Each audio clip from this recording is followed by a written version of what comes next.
RDC est une et indivisible. De la population et de tout le monde, c'est qu'il faut tout arrêter pour faire face à cette situation. Et que nous ferons de cette terre richement bénie un réel havre de paix, de prospérité et de progrès social.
Quelqu'un a dit, l'homme naît, grandit, évolue, se réalise au sein d'une société qui l'enrichit et qui doit aussi enrichir. Hors de cette idée, hors de cette logique, il n'y a point d'homme. Messieurs et dames, bonjour. Vous nous suivez sur MKBez Télévision. Vous allez belé, vous allez belé. Ce numéro, vous allez na bas écran, vous allez pour na bas sponsor, c'est-à-dire au lingi les camonaïs les cas. Vous avez déjà belé, nous avons besoin comme la bisso, merci. Ba remarque, yango moni tokomi essai technique. Pour na côté ya télévision, mais côté ya YouTube, vous avez plus de 87 000 abonnés. Merci. Dans le bien, tout ça tombé tango 100 000 dada. Mais ça est président Meda ces derniers temps, YouTube a fonctionné, vous ne tournez pas, vous tombé ça avant. Et ça qui pour cela qui n'a pas de démarche. Il y a que ça, la bino moussala pour être photo comme à la télévision. Et nous vous promettons que la semaine qui commence, soyez prêts de nous suivre en direct. En même temps, vous nous suivez sur YouTube, vous avez une émission à la télévision et que vous abonnez, que vous s'abonner à YouTube. Ou bien que na page na biso Facebook. Et ça peut na combo MKBez Télévision. Facebook, compte TikTok. Et Zalikoya, donc, vous allez vraiment ensemble, Nabino MKBez officiel, nous sommes au cœur d'actualité. Donc, on a une information que la cabino sans que Toko Saka, Abino, Monto, Bato Basal, hymne national, Bayembaga Balobak, Bresson, offrant longtemps courbé. Les actualités, Tobandanani, retenez que Mboka Nebisozoka Moussangai, États-Unis, Montazo prolonger les bisous. Trêve, il y a guerre. Et Zamboka naye, to mboka yaba congolais. J'ai vu Nakoka Moussabino, je lisais ce matin à lobby, ah bon? Et quelqu'un m'a posé même cette question. Nord Kivu, les États-Unis annoncent la prolongation de la trêve humanitaire entre le FARDC et le M23 pour 15 jours supplémentaires. Donc, à niveau, il y a Nord Kivu, États-Unis, à partir de Yakuna, nous avons annoncé trêve. Na Congo, lobby, beaucoup bundali sous-souté, banda 15 jours. Nous trouvons nanga yango. Yemoko États-Unis et pas na yemoko. On a un problème sécuritaire. Botuko l'année dernièrement que président Yakala, Oyo abandé kosa la campagne, Donald Trump, sniper moko likolo, alinga tout les litoy. Chance à esquiver, kolokola za monto ensemble laka. À lobby, Dieu nzambe muto a sauvé de justesse mbela lingaki na ya kufa nzambe muto a sauvé ye nalobi bien ancien président de la République. Moi je pense qu'à un certain niveau toko kamata situation na biso sécuritaire te kotiango na maboko ya ba américain za pasi na mawa.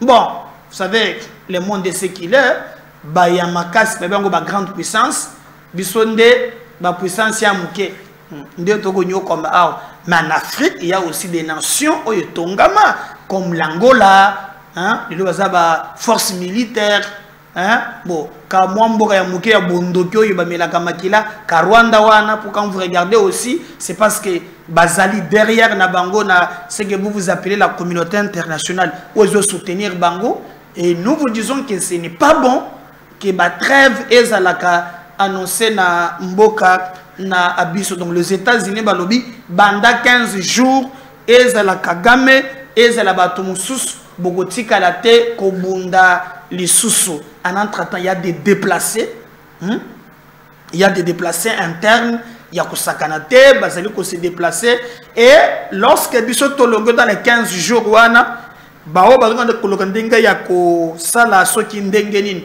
et le ministre Yassika ya défense yeyo Guy Kabongo moi j'invite à boyebi yeyo si je parle le même langage na technique alors azaka na problème il y a sécurité à l'est il s'est déplacé na Kwango pour être atalape makambo ya ba mobondo il s'est déplacé vraiment na moni na ba militaire na yabiso alors bazana kacha ko solola baluka lolenge nini bakoki ko sala musala awana alors totali soki penza sécurité ezali au cœur ya nyonso ce que nous pouvons penser ezali que bande kona biso ezala makambo ya mobondo ezala makambo yo ezo salema na ba ngambo mususu na est en tout cas mboka na biso ezala contrôlé. Vous savez très bien que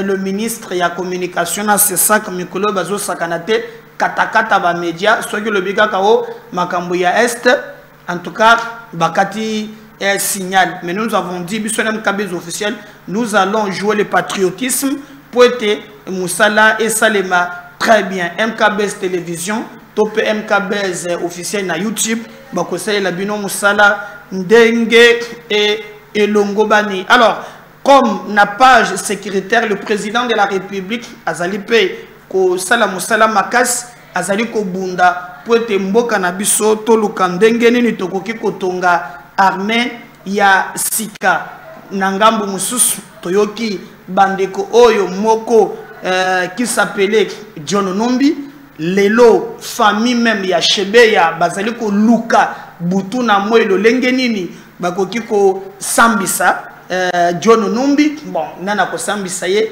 dès lors que nangambu ya zali azasoki je crois on parle de Namibie bamsozolo ba Zimbabwe na bamboka wana azali ko luka apesa ba injonction awa ya mabe pona ko déstabiliser Congo mboka nabiso et encore mikolo eleki mutu moko à rejoindre kaka ya pe perdre à rejoindre ba Corneille Nanga. Alors bolanda ki na lobaki semaine passée que l'église catholique azali aussi indexé na likamboane misa moko esalami na Ruchuru na kati ya misa wana nanga zasu na mandefu te nanga na ko voter pour bimaka mabe. Je crois que tango atalaki photo tango atalaki président ya Seni aya atalina oyo ndenga komi ndeba ibisali tala ndenga komi na rébellion awa katiko vo hein akatiko vo tala siko tango atalaki président ya Seni ndenga azalaki kitoko omoni a je crois que même na misisa ebimi ya longe donc yo benga gango longe ndenge bimiye alors bande kumususu ya pepe de ba rejoindre ye alors bakangaki photo mais azalaki na messe ya azalaki balobi non l'église catholique ezali ko apporter soutien nango na ba rebelle topé na ba rwandais. Si vous regardez ces derniers temps tata cardinal azali penza ko communiquer ndenga azalaki liboso te Fulgence Mouteba, mon commis président à Senko, vous avez bien très bien, il a remplacé Utembi, Oyazalaki, en place Nyonswana, et ils allaient vraiment toucher na aspect purement sécuritaire. Mais là où les bas blessent, na communication na biso, tozali mingi ko indexé. Je dis bien ko indexé Rwanda. Rwanda, Kagame. Tango Vital Kamerhe lo akaningi ni kingi. Mobali ya mama Mida. Azu perchoir et ensemble. Discours na ya liboso. Il avait dit ceci. On nous agresse non seulement na Rwanda, mais on nous agresse aussi na Ouganda. Bon, écrit qui polémique, mais comment il est directement à kokende ko s'attaquer topé koloba boy. Mais aujourd'hui, les informations fournies par nos services montrent clairement que Ouganda peut azali ko agresser biso. Ouganda azali ko agresser biso. Et d'ailleurs, gouvernement bandaki kolobate, j'avais compris que baboyeke ko fongola front, on a bandeko bazalaki na place mais l'Ouganda, alors que biso na Ouganda tozali ko sala musala ya ke to bundisa ba def ensemble. Mais oyo nzoka Ouganda azali ko travailler. Bon, yebanaki hein, mais c'est pour la première fois toyo kake Ouganda na gouvernement bazo senga ye ba explication. Retenez ce que je veux vous dire. Là où makambo ezobeb ba relire Kagame 99,15%. C'est lui qui prend la parole pour nous féliciter za Museveni. Alobi o élection atana lola na salamate. Élection kitoko. Alobi Kagame za partenaire moko sérieux na Kagame bakosala vraiment musala ensemble ya kotombo la sous-région. Alors les Kambwango inquiété pe mboka nabiso, c'est ainsi que ministre nabiso ya communication abimi pour te aloba ce qui réellement Ouganda bazalipe na dio na Kagame pour na kobundisa biso. Alors si je parle le même langage qu'on a technique, on va suivre cet extrait transition oyo bolanda maye ministre ya communication mboka na biso kombo na ye boyebiye mutu ya ba nani no changer ce qui ba na race qui ba na rabeta gawana bo français ga ya makasi biso to lengetoka ye papa ye biso nan est-ce que na likambo to zanango iza kaka Rwanda topé Ouganda pe azobundisa biso. Ensuite ça moi je reviens juste après cet élément. De ce rapport des experts de l'ONU, ce document met en lumière le rôle de l'Ouganda qui aurait laissé transiter par son territoire les troupes du M23. Le Rwanda, selon ce que vous dites, l'Ouganda est-il toujours un partenaire sûr et fiable pour les autorités congolaises? Écoutez, évidemment, nous-mêmes, nos services nous ont donné des éléments qui ont été corroborés par le rapport des experts des Nations Unies. Mais il faut regarder un peu la situation en Ouganda avec la question interne, comment elle est abordée entre le père... Je pose la question parce que l'Ouganda vous aide également à combattre les ADF justement, dans les de la RDC. Entre le père et les fils, de toute évidence, pour nous, nous avons posé des questions, que ce soit au plan diplomatique, ma collègue des affaires étrangères s'en est assurée, que ce soit au plan militaire où le chef d'état-major général de nos forces armées a rencontré son homologue ougandais. Ici, les éléments qui sont abordés dans le rapport parlent justement de ces rôles, j'allais dire plus ou moins passifs, parce qu'on n'a pas parlé d'une arrivée massive de militaires ougandais qui sont toujours faire en République démocratique ougandaise. Bon, écoutez, nous attendons de la clarification. Parce que vous ne pouvez pas comprendre que nous avons par exemple de militaires ougandais qui décèdent à côté de militaires congolais dans le Grand Nord en train de combattre les ADF qui sont des Ougandais au départ, et on ne peut pas comprendre que d'autre part, ils sont en mesure d'apporter un appui à un mouvement terroriste au Rwanda. Et donc vous attendez des clarifications de la part mais de nous attendons évidemment de clarifications. Parlons de ce rapport des experts de l'ONU. Ce document met en lumière le rôle de l'Ouganda qui aurait laissé transiter par son territoire les troupes du M23. Le Rwanda, selon ce que vous dites, l'Ouganda est-il toujours un partenaire sûr et fiable pour les autorités congolaises? Écoutez, évidemment, nous-mêmes, nos services nous ont donné des éléments qui ont été corroborés par le rapport des experts des Nations Unies. Mais il faut regarder un peu la situation en Ouganda avec la question interne, comment elle est abordée entre le père... Je pose la question parce que l'Ouganda vous aide également à combattre les ADF justement, dans les zones RDC. Entre le père et les fils, de toute évidence, pour nous avons posé des questions, que ce soit au plan diplomatique, ma collègue des Affaires étrangères s'en est assurée, que ce soit au plan militaire où le chef d'état-major général de nos forces armées a rencontré son homologue ougandais. Ici, les éléments qui sont abordés dans le rapport parlent justement de ces rôles, j'allais dire plus ou moins passifs, parce qu'on n'a pas parlé d'une arrivée massive de militaires ougandais qui sont toujours faire en République démocratique ougandaise. Bon, écoutez, nous attendons de la clarification. Parce que vous ne pouvez pas comprendre que nous avons, par exemple, de militaires ougandais qui décèdent à côté de militaires congolais dans le Grand Nord, en train de combattre les ADF, qui sont des Ougandais au départ, et on ne peut pas comprendre que d'autre part, ils sont en mesure d'apporter un appui à un mouvement terroriste au Rwanda. Et donc vous attendez des clarifications de la part de nous attendons évidemment de clarifications. Parlons de ce rapport des experts de l'ONU. Ce document met en lumière le rôle de l'Ouganda qui aurait laissé transiter par son territoire. Voilà, je crois que Wana Bolandi que notre pays, Tozo la explication, il y a Ouganda, baya ko expliquer, ce qui baza na Kagame ou pas. Bon, moi je pense que Wana ezali kaka makambu ya koloba, ce qui est faux, ce qui est bien. Totonga mena biso pote makambo etambola très bien. Jila Lingeti bafundie na Cour des comptes. A Lingeti débat eza vraiment makasi. D'ailleurs, beau retenir que balobi que Jila Lingeti ye pas linganete a linga sa sumingi hein.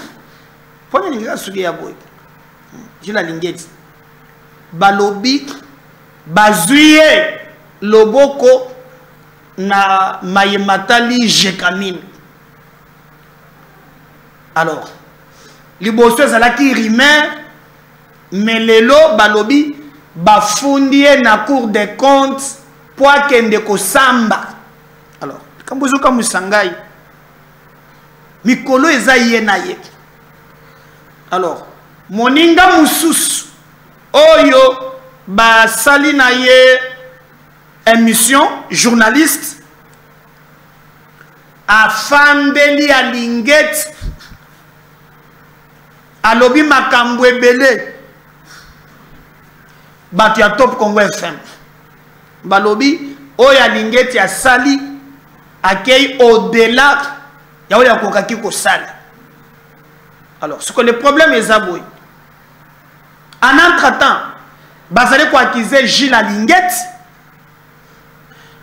balobi mbongo ya azui na Jekamine. On parle de 750 000 $. 750 000 $. D'ailleurs, nous avons montré une émission les documents même oyo bazali ko brandir balobi comment ya koki kozwa bato wana ya tindi bango na Jekamine comme ba consultant selon bao bazoloba ndeba o wana pa bango na mission pona yango balobi a Lingeti azali kosala makambu ya mabe.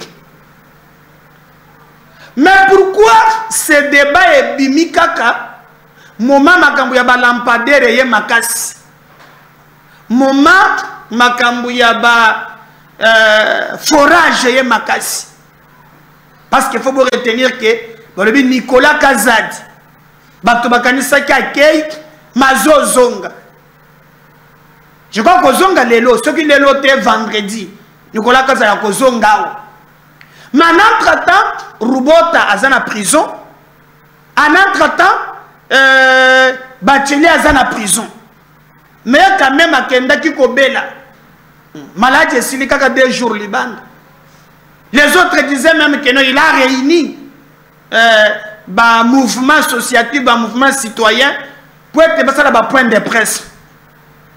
Parce que dans l'andi mouvement moko, le Congo n'est pas à vendre. Balobi oui, penza balandela lingeti hein au cours de compte esali esengeli balandela lingeti mbongo 750 000 azui wapi. Alors le débat c'est autour d'argent. Bato bazolinga lingeti akende l'IGF dérange. Bato mususu balobi non non non atikala. Le débat est autour de Nyon-Soan. Et le ministre de la Justice, Naebsakibino Kazalaki Nanzunzwawa, Akota wa j'instruis, Akota wa Zotambola Namboa. Le lomboa ya Constant Mutambekenda wapi. Bali yango na Chikota. Ya Nicolas, Adame yango. Pomboa, Konza Sunam, Akatime na Suki. Bah, il y a des gens qui ont dit non, non, alors, le problème reste intact.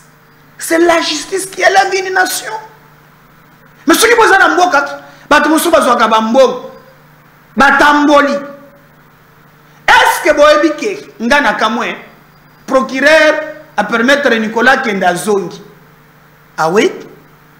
Azozonga. Mais il y a un ordonné mbongo ebima na dernière minute. Mais baoyo robot bazana jana makali. Mais ya kena poto azui soin. Ngai na tuni batu na poto bandeko na nga sobo muni Nicolas na hôpital. Bosala boka nga photo. Et si comme moko to boni na hôpital. Avec les gâteaux. Bomoni mais ba musu bazana makali. Ezapa na mususu ya kolokate. Stola kisake bino makambo ya hôtel de ville. Bomona kiango no. Hôtel de ville, il y a Kinshasa. Mais, Moutoumoko Azana Bambongo Anazali. Nathan Kombona, il s'appelle Mbokoso. Azotambo Laza libre. Il y a Congo Angoana. Mbokoso. Ayaka na moyi, na butute, batu bazota. Oh, yo moto, fota 1000 francs, bafuti. Bino nani, mitu ka tax parking, bafuti. Akangisa kazo tia mitu. Côté de la classe, on a mitu, ache milasu, bagé bakaboli. Mutu akolandela ye azate. Mais soke na makala, bolanda kia no? Wo, bakotaki jeune moko boye, na mulili, na chéri na ye, wo, tentative de viol, makala.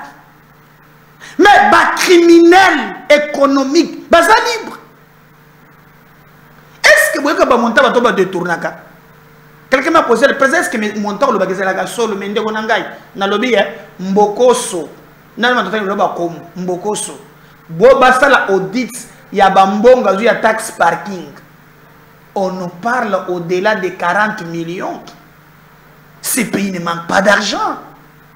Toko zandenge to za boité na lobby quand est-ce que tu peux renverser tendance d'un pays riche mais population extrêmement pauvre toza mboka conscience ngana moneba lobagre la discipline est la mère des armées. C'est que sur bato la discipline na loyauté et en armée. Mais tellement il y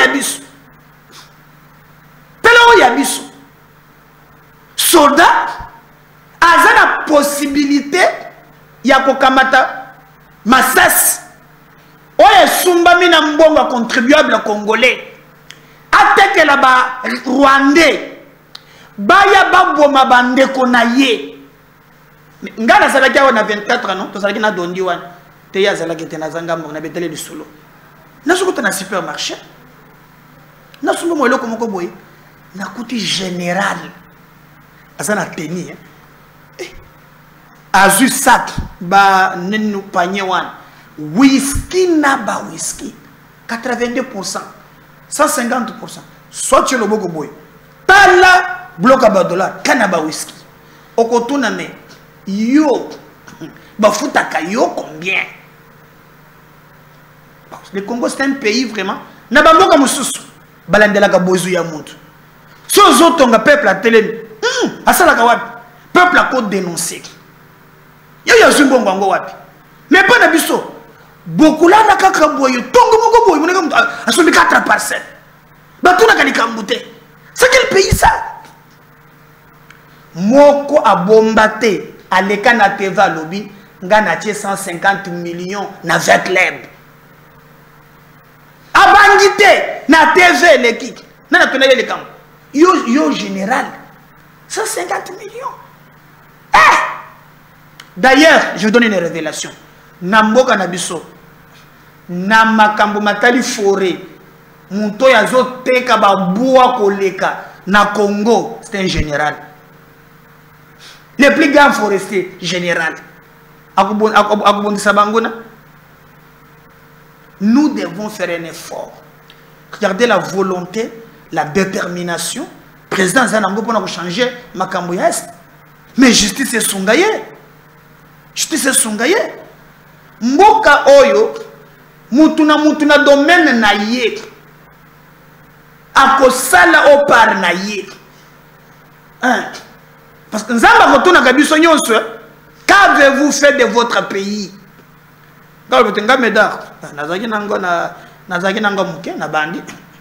Après, na sali YouTube. Après, na sali chaîne à télévision. Il va dire qu'on dénoncer. Pour na MKBS télévision. Ah, ba dossier zawat. Mboji na yebisiyo. Bamil. Ah, bozinga mboto. Bilangeye. Oh, amilinga kubima na TV bako sauter. Hein? Nacho na zolo ka mikolo na babsinga na post. Ubike, nazaki na Lubumbashi. Na mondele moko azalma. Na zebse wono. En tout cas, je dois défendre quand même les gens qui ont fait 6 mois. Mondele na telemi akei. Alors je parle pas avec toi.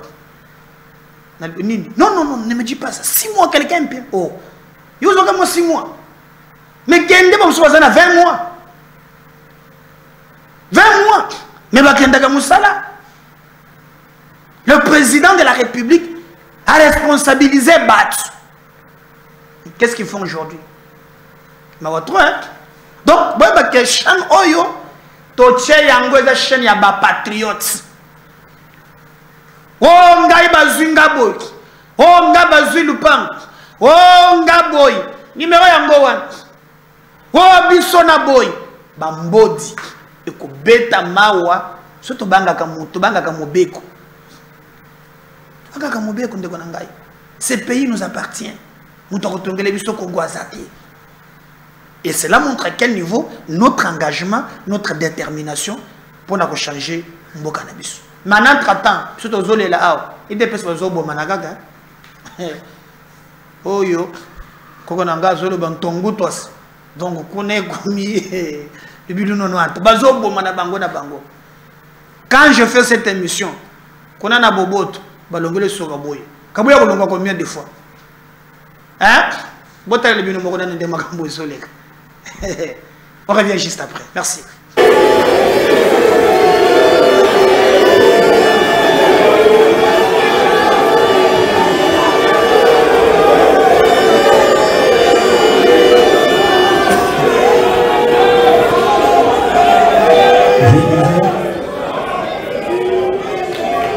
La présidence de l'UDP Tshisekedi, parti politique de premier plan, appelle à la responsabilité de chacun et à celle de nos partenaires de l'Union sacrée à considérer qu'à dater de ce jour, l'honorable Augustin Kabouya n'a plus qualité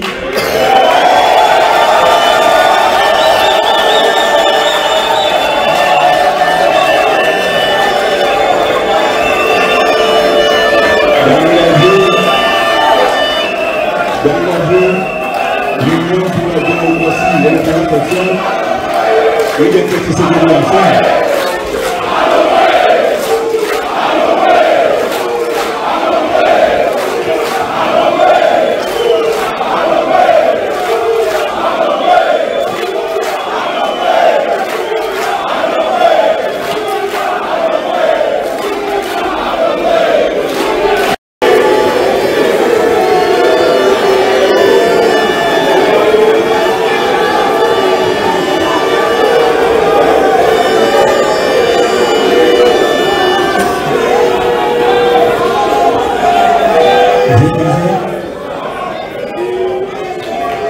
la présidence de l'UDPS Tshisekedi. Parti politique de premier plan. Appel à la responsabilité de chacun et à celle de nos partenaires de l'Union sacrée à considérer qu'à dater de ce jour, l'honorable Augustin Kabouya n'a plus qualité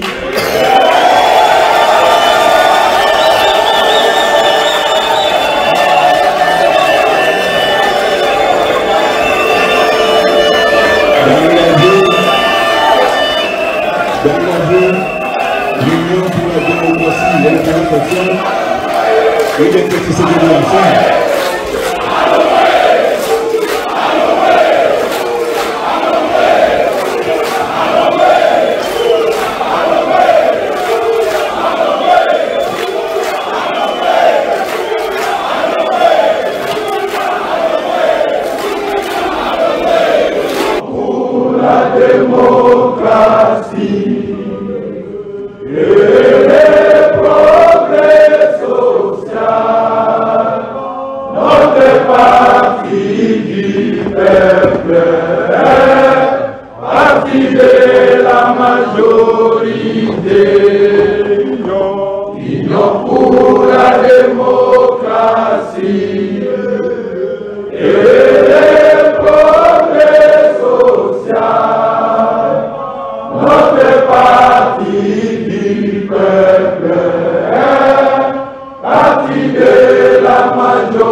Que Augustin Balongolié yé na union sacrée à kokili suko engagé IDPS.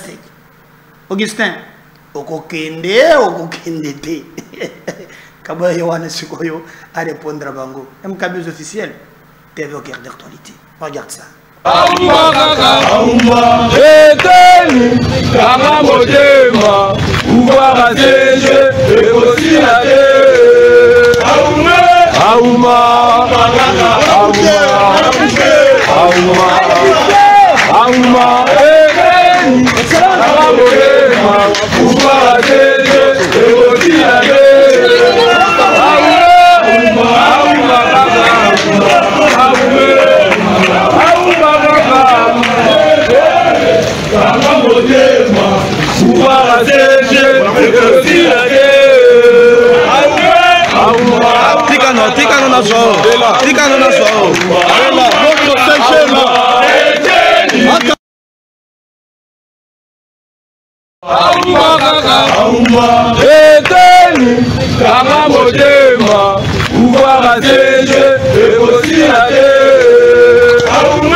Bon, c'est un peu mon pays, Zali, on a trouvé une émission, on a Kabouya Yembi, mais on a besoin de Kidar.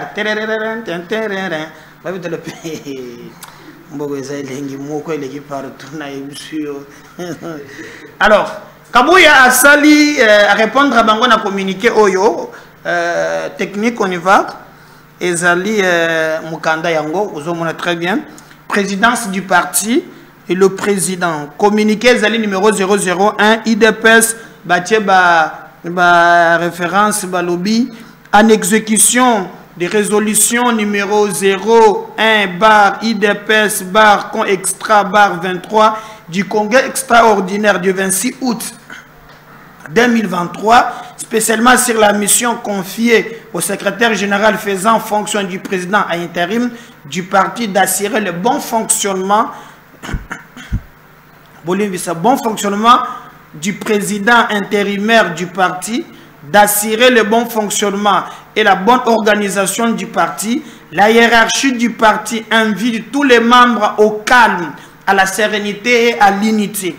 En cette période cruciale de l'histoire de notre pays, le secrétaire général faisant fonction du président intérim du parti exhorte toute la base du parti à rester unie et apporter l'appui nécessaire du chef de l'État dans sa lutte, notamment contre l'agression et l'occupation d'une partie de l'Est de notre patrie par l'armée rwandaise et ses supplétifs du M23. Le secrétaire général faisant fonction du président intérimaire du parti recommande aux uns et aux autres le respect des textes du parti, notre patrimoine commun. Le secrétaire général faisant fonction du président intérim du parti en appelle à la vigilance de toutes combattantes et toutes combattants, car l'ennemi compte déstabiliser le parti et par ricochet le régime.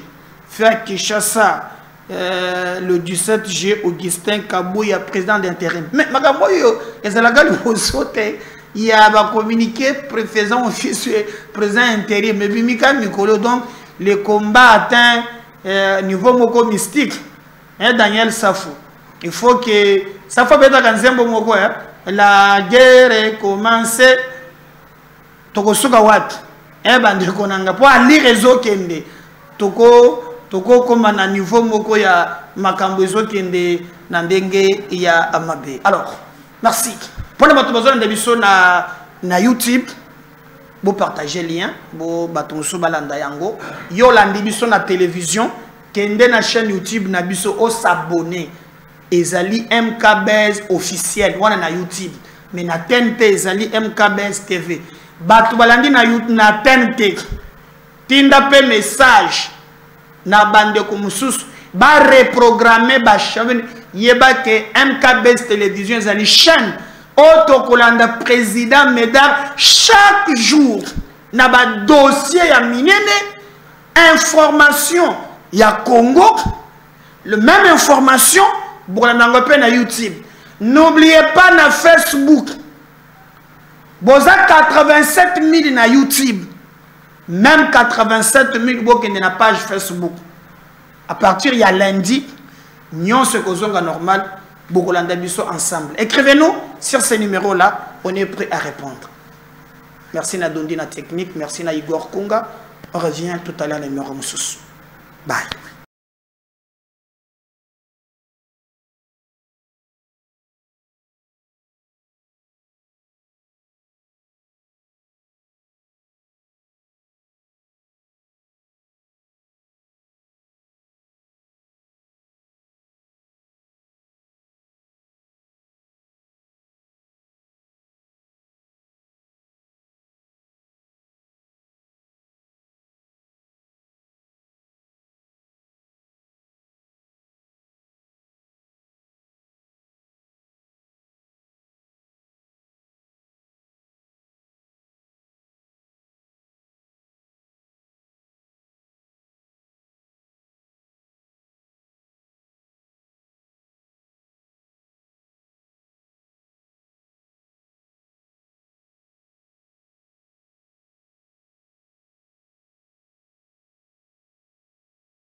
La RDC est une et indivisible. Et la population et tout le monde, c'est qu'il faut tout arrêter pour faire face à cette situation. Et que nous ferons de cette terre richement bénie un réel havre de paix, de prospérité et de progrès social.